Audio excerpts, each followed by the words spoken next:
Salut les petits potes et bienvenue sur la Carcasse TV. Bon, j'espère que vous allez bien, que vous êtes en pleine forme. Aujourd'hui, on va parler d'un sujet tendance.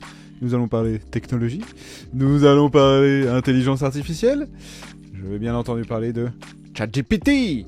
Voilà, ChatGPT, vous connaissez pas, non? Alors laissez-moi vous expliquer un petit peu comment ça fonctionne. ChatGPT déjà, c'est la nouvelle star du web. Ça fait déjà depuis quelques mois, on va dire bien 3 mois, qu'on en entend parler de partout. Il n'y a pas un jour sans qu'il y ait un article qui sort sur ChatGPT. Et je me suis dit, il faut absolument qu'on fasse une vidéo parce que c'est très important. C'est un sujet qui déboule un petit peu comme ça dans l'actualité, mais c'est quelque chose qu'on va côtoyer tout le reste de notre vie. Il y a de grandes chances. Sauf si demain l'IA se réveille et elle décide de toutes nous éradiquer. Mais bon, là c'est un peu plus, c'est un peu complotiste. Donc voilà, donc aujourd'hui j'avais envie de vous faire une vidéo sur ChatGPT, donc cette nouvelle star du web qui a été créée par OpenAI. Donc OpenAI, c'est une société qui développe ChatGPT, mais pas que, parce que ChatGPT ne s'occupe que du texte. Et OpenAI a développé d'autres outils qui s'occupent des images, c'est le cas de DALL-E, et Whisper pour la synthèse vocale. Ça, c'est quand même extrêmement important parce que c'est des technologies, enfin, c'est plutôt des outils technologiques qui peuvent être intéressants. C'est ce que nous verrons plus tard dans cette vidéo. Il faut savoir donc que OpenAI est une association à but non lucratif créée le 11 décembre 2015 par Elon Musk et Sam Altman, principalement. Voilà, grosso modo, c'est eux. Après, il y en a plein d'autres, j'arrive pas à retenir les prénoms et c'est trop compliqué. Et il y en a trop. Voilà, mais en cherchant un petit peu sur Wikipédia, vous allez facilement retrouver. Musk la quitte en 2018 à cause d'un désaccord dans la direction. Ça, c'est assez compliqué, mais bon, ça arrive, hein. Des super projets, parce que OpenAI, c'est quand même un super truc, et puis bon, Musk s'en va. Et en 2019... OpenAI devient officiellement une société. Alors c'est une société un peu particulière parce que le but c'est pas non plus de faire trop d'argent, le but du jeu c'est de faire un petit peu d'argent, c'est pour ça que la dénomination exacte c'est une société à caractère à but lucratif plafonné, je crois bien, ou quelque chose comme ça. C'est-à-dire qu'en fait la société peut faire de l'argent, mais faut pas qu'elle en fasse trop non plus parce que le but du jeu c'est pas de faire de l'argent sur le dos de l'IA, c'est en fait d'avoir des ressources qui serviront principalement pour développer cette technologie. Donc OpenAI est, pour résumer, une société de recherche et de déploiement de l'IA principalement. Le but de cette société est de développer l'IA pour en faire bénéficier l'humanité. Alors sur le papier c'est quand même assez louable, c'est quand même une bonne initiative. Alors c'est pas moi qui l'ai inventé, hein. Vous allez sur leur site, c'est marqué en anglais. Donc ça c'était un petit peu pour vous présenter un petit peu qui est OpenAI, parce que derrière ChatGPT, l'outil qu'on veut utiliser directement, il y a quand même une société derrière qui s'occupe de travailler dessus, donc il faut quand même un petit peu savoir qui est derrière, c'est très important. Donc maintenant on va parler un petit peu plus de ChatGPT. Qu'est-ce que c'est que ChatGPT? Alors dans un premier temps, ChatGPT n'est pas une version finale. On est dans une version preview research. Voilà, c'est ce qui est marqué sur leur site. C'est-à-dire qu'en fait c'est comme une sorte de bêta en fait, où si vous avez par exemple l'habitude de jouer à des jeux sur PC, certains jeux sont marqués en alpha, en bêta, là c'est un petit peu le même principe, sauf que là il n'y a pas de jeu, c'est juste pour de l'IA. Actuellement c'est gratuit, tant qu'on reste dans cette partie de preview research, ChatGPT reste gratuit. Il faut savoir que derrière, c'est une société, elle va avoir besoin de gagner de l'argent, donc il va falloir monétiser un petit peu tout ça. Donc ils recherchent pour l'instant des moyens de monétiser et d'arriver à faire tourner un petit peu la machine pour que ils puissent continuer de travailler en étant rémunérés sur cet outil-là, parce qu'il faut savoir que ça coûte quand même assez cher. Il y a des serveurs, il y a des personnes qui passent 7 heures par jour dessus, donc ça coûte quand même assez cher. Il faut payer ces gens-là. Donc bon, il faut gagner un petit peu d'argent. C'est le but de toute entreprise. Actuellement, il y a quand même un mode payant, ChatGPT Pro, qui est quand même à $42 par mois. Voilà, donc si vous avez trop d'argent, si vous savez pas quoi en faire, vous voulez peut-être vous dire tiens, je vais dépenser un petit peu d'argent chez Elon Musk, pourquoi pas, ça peut être tout à fait faisable. Et il faut savoir aussi que, petite particularité, ChatGPT a une base de données qui s'arrête à fin 2021. C'est-à-dire que depuis fin 2021, l'IA n'a plus eu aucune autre donnée pour l'apprentissage. Voilà, c'est plus ou moins ce qu'on peut dire sur ChatGPT et OpenAI, qui vont devenir de très gros mastodontes à l'avenir. Allez, il est temps de passer un petit peu à la suite. Jingle.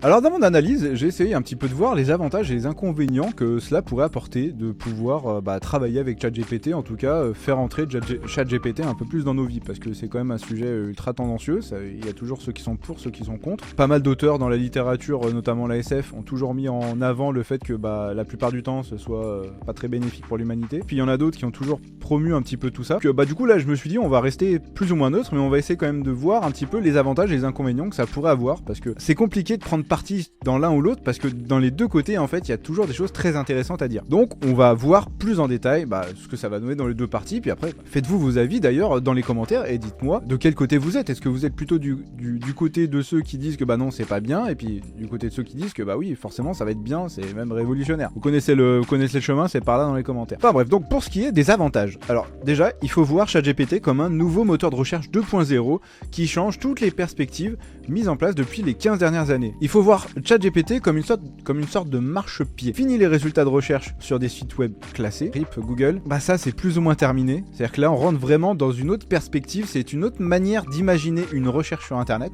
Chaque réponse est personnalisée en fonction de la question ou de la demande.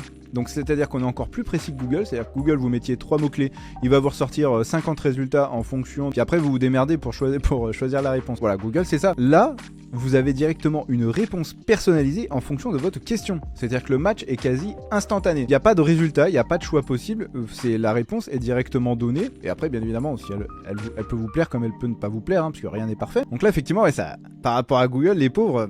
ça monte un petit peu d'écran. C'est pour ça d'ailleurs que ces derniers temps, ils étaient pas très rassurés, et eux, ils voient plutôt ChatGPT comme un danger, parce que ça peut mettre en faillite toute l'économie de Google, puisque Google, ça repose sur quoi? Ça repose sur un moteur de recherche. Si plus personne ne fait de recherche sur le moteur de recherche de Google, là, ça plombe un petit peu leur base de données, et c'est toute la pyramide, c'est tout le château de cartes qui s'écroule. Donc c'est pour ça que Google sont un petit peu à cran ces derniers temps. Donc les avantages aussi, c'est qu'avec ces technologies-là, alors là aujourd'hui elle s'appelle ChatGPT, demain elle s'appellera j'en sais rien, Jean-Pierre GPT, ou j'en sais rien, Baptiste GPT, enfin bref, voilà. Peu importe le nom, il faut savoir quand même que grâce à cette technologie, à partir d'une base de données, ChatGPT peut quand même relier des informations pour en sortir quelque chose de cohérent. C'est-à-dire que par rapport à ce que vous allez lui demander, lui il va les piocher dans ses archives, il va lui dire oui.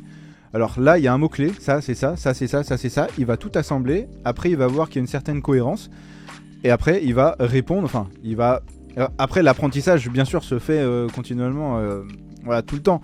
Mais ce que je veux dire, c'est qu'il va arriver à compiler, en fait, des bases de données gigantesques que l'être humain ne pourrait même pas compiler, pour arriver à sortir quelque chose de vraiment cohérent, quoi, et qui se présente comme une réponse plausible de ce que vous lui avez demandé. Mais c'est quand même assez fou de se dire que le temps qu'on gagne, en fait, par exemple, d'une bêtise, mais des archives numérisées, il suffirait de mettre cette technologie-là pour quelqu'un qui travaille dans des archives numériques, pour qu'instantanément, en fait, suivant ce qu'on a envie de chercher, on pose la question, bim, et hop, le ChatGPT, il nous ressort tout ce qu'on a envie de savoir, en fait, tout ce qu'on avait envie de trouver dans ces archives-là. Ça fait gagner un temps phénoménal. De ce côté-là, par contre, c'est vraiment incroyable le temps qu'on va gagner. Enfin, que les personnes, en tout cas, qui en auront l'utilité, gagneront. Et aussi, il y aura quand même certains avantages, il faut bien l'avouer, dans tout ce qui est secteur médical. C'est-à-dire que des fois, on peut s'apercevoir que si on recherche par exemple à découvrir une maladie par rapport à des symptômes, et juste par exemple en prenant en compte les critères de symptômes, on sera capable de dire, en tout cas ChatGPT en tout cas sera capable de dire, en fonction de ces symptômes-là, moi j'ai détecté tant de maladies, et après je vous laisse voir laquelle sera la plus intéressante à étudier pour découvrir si effectivement cette personne-là a bien eu cette maladie-là. Alors c'est un exemple, mais ça pourrait être vraiment tout à fait ça. Ça c'est tout à fait possible. Ça, je pense qu'à mon avis, ça sera même l'avenir, ou une partie de l'avenir. Sans compter qu'en plus, alors j'en ai parlé légèrement dans l'introduction, mais vous avez Whisper en fait qui est une synthèse vocale, et ça c'est complètement révolutionnaire. Vous pouvez d'ailleurs aller sur le site d'OpenAI, je le mettrai là-dessous dans les commentaires, et vous pouvez essayer, il y a une petite démo en français, et vous entendez l'IA qui vous parle correctement en français. Bon, c'est pas encore bien précis, il y a toujours quelque chose à modifier, mais en français, l'IA vous dicte un texte, et c'est vraiment assez bluffant, et ça par contre c'est très très très intéressant, parce que ça pourrait être très utile à toutes les personnes qui sont dans les hôpitaux, toutes les personnes qui ne peuvent pas parler, parce que elles ont subi une opération très grave, elles sont fatiguées. Et ça sera un moyen supplémentaire de pouvoir communiquer, de pouvoir rétablir ce contact, parce que c'est compliqué, mais à l'heure actuelle on n'utilise que notre bouche pour communiquer. Bon, un petit peu notre regard, les expressions faciales, tout ça, mais on n'a que notre bouche pour communiquer. Donc ajouter cette technologie externe en plus, par exemple dans les hôpitaux, ça pourrait être extrêmement intéressant et extrêmement utile. Les personnes qui ont des problèmes d'éloquence, qui ont du mal à s'exprimer, là pour le coup par contre je trouve ça vraiment très intéressant. Alors ça c'était plus ou moins les avantages. Maintenant j'aimerais qu'on voit un peu plus les inconvénients. On y vient, on n'a pas le choix, on y vient. Dans ces inconvénients, qu'est-ce que j'ai noté? Alors déjà, la première chose que j'ai noté, c'est que attention, ce n'est pas une révolution. Il faut savoir que c'est juste un moyen d'expression supplémentaire qui permet de mieux détailler ce que nous avons en tête. Alors je vais m'expliquer un petit peu.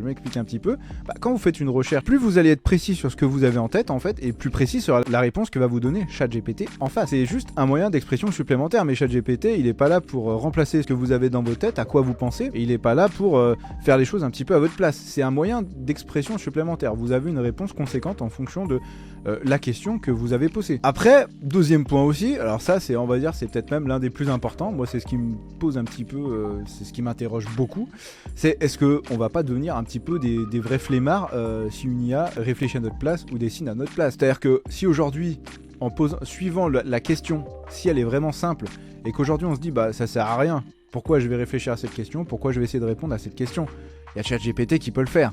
Ça c'est une des dérives que je redoute énormément. Alors bien évidemment j'exagère un peu le truc, mais vous comprenez bien sûr, si par exemple nos enfants demain, eux ils prennent l'habitude de ne plus réfléchir, ils vont tout demander à ChatGPT en fait. Imaginez un monde où en fait tout le monde dépend de ChatGPT quoi.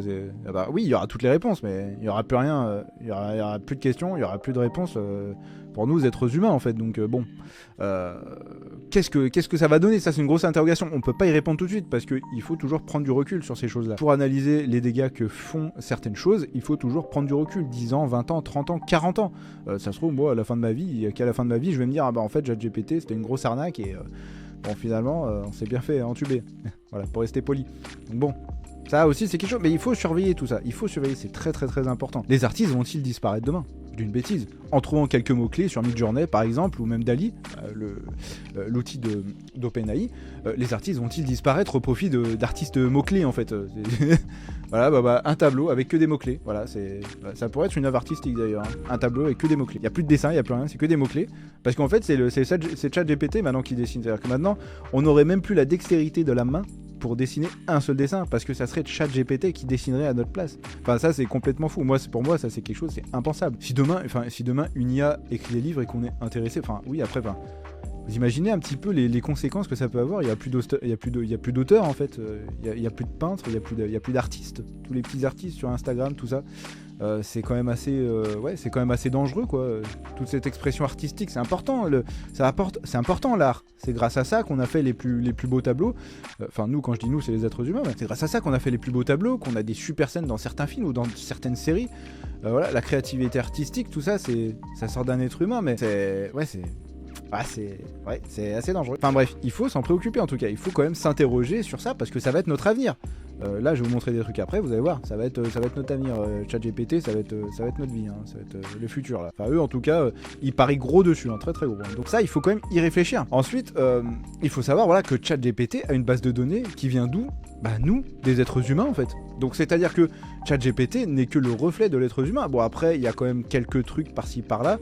C'est quand même cadré. C'est-à-dire qu'ils ont essayé de faire en sorte que ChatGPT ait une démarche éthique et respectueuse. Mais en dehors de ça, tout ce que connaît ChatGPT, ça vient des êtres humains. Donc moi, après, les êtres humains, qu'est-ce qui s'est passé sur les 2000 dernières années?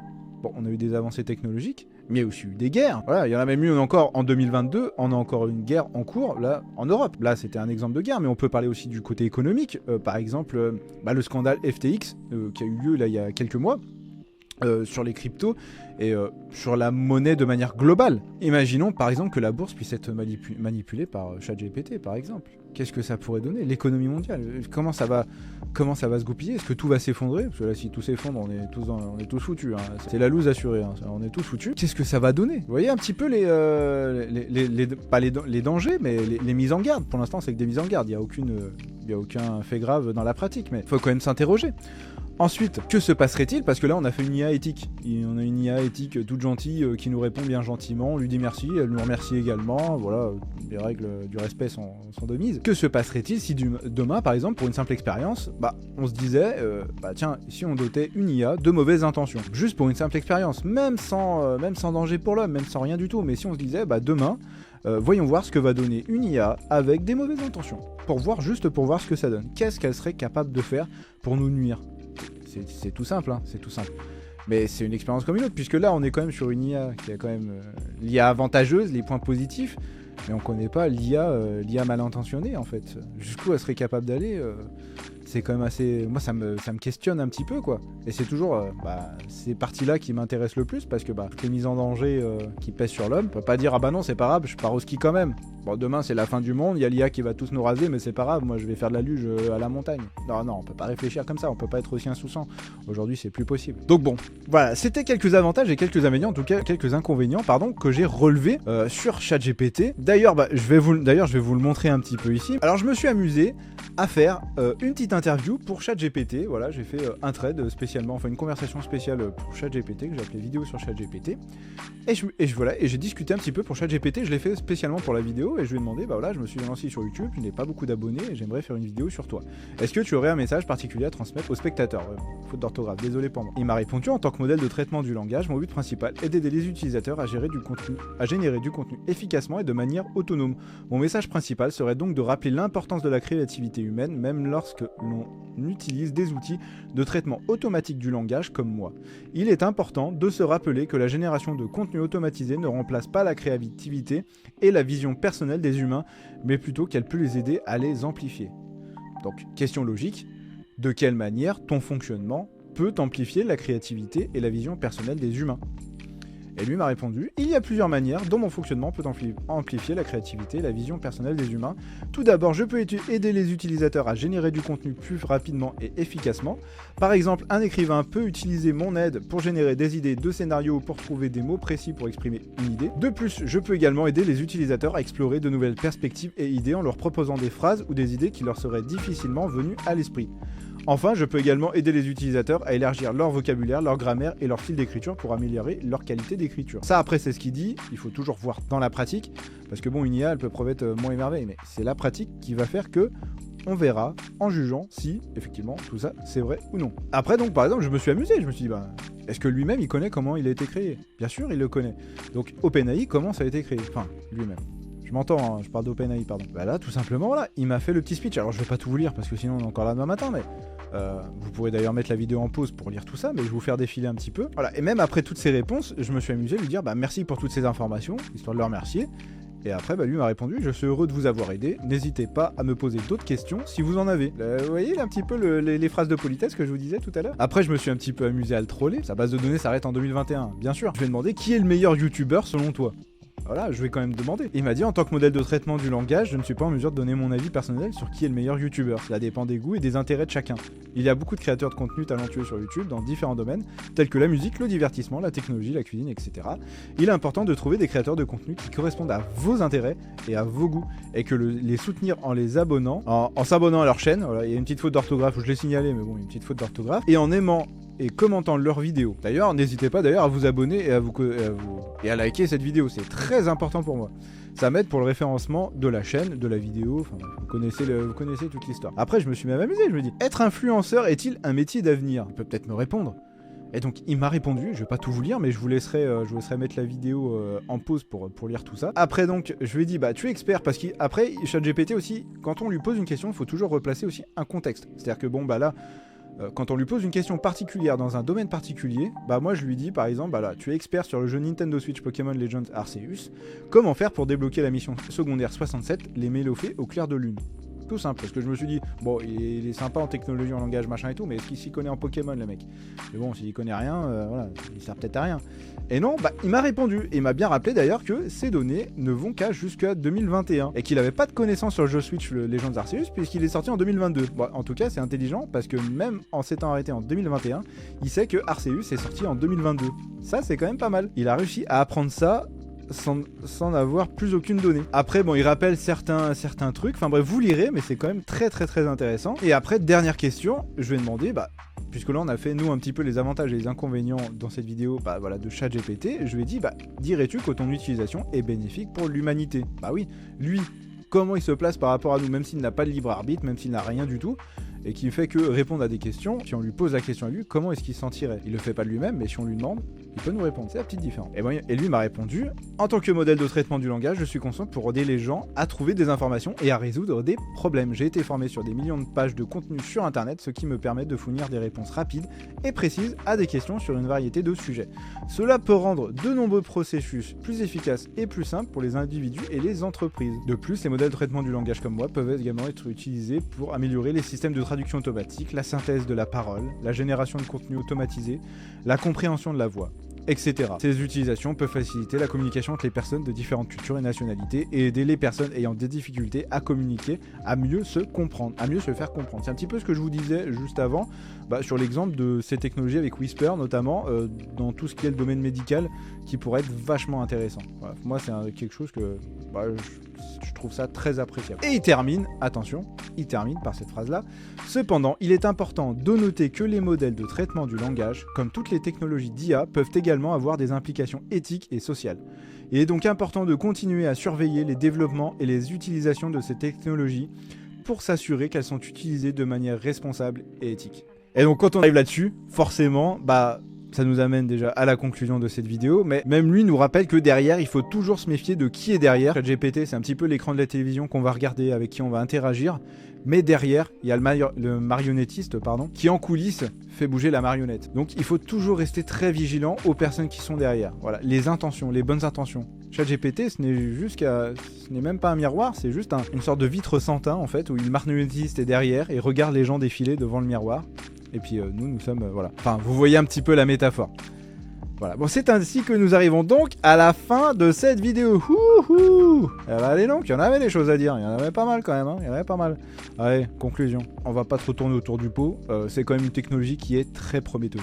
Là, on va pas se cacher, en soi, ça reste quand même assez intéressant. Et certains secteurs vont radicalement changer. On pourra rien faire contre, ça sera bénéfique d'ailleurs pour eux. Certains secteurs comme le médical ou même l'éducation, puisque du coup, on peut poser n'importe quelle question. C'est-à-dire que dans l'apprentissage, par exemple, un enfant qui voudrait apprendre, je sais pas, une nouvelle langue, peut-être qu'il a un exercice dans une certaine matière qu'il n'arrive pas à résoudre, ou en tout cas qu'il comprend pas bien, et ben il pourra poser la question à ChatGPT, et qui viendra peut-être, je dis peut-être, compléter l'explication qu'aurait fait un professeur sur un sujet bien précis et bien donné. Ça, c'est quelque chose, en tout cas, que moi je conçois tout à fait, et ça, par contre, je trouve ça très très très utile. C'est-à-dire que on veut apprendre quelque chose, on a des questions sur quelque chose, ChatGPT sera là pour nous répondre, et on enregistrera en fait des informations qu'on recherchera. Et ça c'est vachement intéressant. Ça c'est vraiment très très très intéressant, et ça nous évitera des heures et des heures de recherche sur Google ou n'importe quel autre moteur de recherche. Ça sera vraiment très intéressant. Après aussi, il y a aussi, là j'ai pris l'exemple de l'étudiant, mais il y a aussi l'exemple de la reconversion professionnelle. Je dis une bêtise, par exemple, je sais pas, aujourd'hui je suis professeur, voilà, on va rester à l'école. Puis demain j'ai envie de devenir, je sais pas, développeur web. Ok, j'ai envie d'apprendre comment on code. JavaScript, je me souviens plus, machin Q+, enfin bref, il y a 50 000 langages dans le développement web. Enfin, ça pourrait être notre professeur qui de temps en temps, quand on en a besoin, on pourrait lui demander, par exemple, voilà, j'ai pas compris cette partie-là, ou mon morceau de code a l'air un petit peu bizarre, qu'est-ce que je pourrais faire pour l'améliorer, ou où se situe l'erreur, pour que je puisse comprendre que j'ai fait une erreur. Et ChatGPT, en pouvant donner la solution, nous indiquera qu'effectivement, à cet endroit-là, nous avons fait une erreur, et on se souviendra de ne pas la refaire, puisque le but du jeu, c'est que quand on apprend, c'est de faire des erreurs déjà, parce que plus on fait des erreurs et plus on avance, mais si on arrive à corriger assez rapidement toutes ces erreurs, derrière, on est peut-être assuré de ne plus en faire beaucoup, et donc au fil du temps, elles vont se réduire, jusqu'à ce qu'il n'y en ait presque plus. Il y a toujours des erreurs quelque part. Ça, on ne pourra pas le changer. Donc ça, par contre, ça sera très très très intéressant. Après, l'accès au numérique sera beaucoup plus facile pour n'importe qui, parce qu'il y aura des réponses et des questions sur presque tout. C'est-à-dire que là, c'est vraiment accessible partout. Les seules règles, c'est de poser une question. Voilà, la seule règle, c'est de poser une question, et dans la limite de cette question, ChatGPT vous répondra. Mais cette question sera valable sur plein de domaines différents, divers et variés même. Là, j'en ai pris quelques-uns. On a fait l'école, on a fait le médical, on a fait voilà. Mais il peut y avoir, ça peut être, je sais pas, une question biologique par exemple. Ça peut être le changement du climat, ça peut être, je sais pas du tout, l'univers, l'espace, voilà. Il y a plein de choses, il y a plein de choses à demander. Même moi, je m'éclate un petit peu de temps en temps. Je lui demande 2-3 trucs, mais c'est vachement intéressant. Il y a tellement de choses à faire avec. C'est intéressant. On y passe un peu de temps. Ouais, c'est intéressant. Et après, bien évidemment, ça sera un petit peu le mot de la fin. ChatGPT l'a dit dans sa dernière réplique, c'est qu'il y aura quand même cependant des dérives qu'il faudra encadrer au préalable. Hein. Voilà, lui, il se porte comme quelque chose d'éthique, parce qu'il a été développé comme ça, pour être éthique. Il faudra quand même bien encadrer tout ça. Et moi, je me posais d'ailleurs la question, mais comment est-ce qu'on peut encadrer quelque chose qui nous dépasse un petit peu? Parce que bon, ChatGPT, il est quand même plus rapide que moi. Hein. Si on lui demande de répondre à une question, lui, quand il va répondre à la question, derrière, combien d'articles il aura vu dans sa base de données en une fraction de seconde pour pouvoir me répondre? Moi, dans ma base de données, quand je réponds à quelque chose, en général, il n'y a pas grand-chose. Hein. Il y a des trucs, mais bon, c'est pas aussi rapide que lui. Hein. Lui, il est peut-être à 50 000, moi je dis une bêtise, moi il y en aura peut-être 3. Donc bon, effectivement, voilà. Donc comment est-ce qu'on peut encadrer, mieux encadrer en tout cas ChatGPT, en tout cas l'IA de manière globale, puisque bon, il faut pas oublier, voilà, comme je le répétais, que pour le domaine de l'art ou pour le domaine de l'école, il pourra quand même y avoir des dérives. Et même aujourd'hui, il y a quand même pas mal de dérives, notamment certains étudiants qui utilisent ChatGPT pour réaliser des dissertations, voilà, ou pour résoudre des problèmes de mathématiques, voilà, en 2 secondes, et puis se pointer le lendemain à l'école en disant « Regardez, j'ai fini mon devoir, c'était trop facile, j'ai toutes les solutions. » Ça, voilà, et puis après, le domaine de l'art, hein, parce que ça, moi, le domaine de l'art, c'est quelque chose qui m'affecte particulièrement, j'adore ça. C'est quelque chose, voilà, moi, il faut vraiment préserver l'art à tout prix, c'est vraiment très très important, ça a dépassé des générations, des siècles et des générations.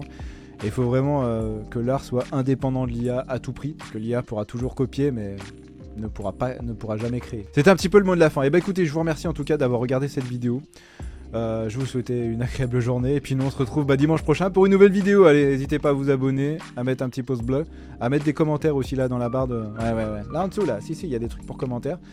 Puis partagez-moi votre avis sur la question, j'ai peut-être fait des erreurs, n'hésitez pas à m'en dire plus. Allez, prenez soin de vous, bonne semaine, et puis je vous dis à la prochaine. Ciao ciao.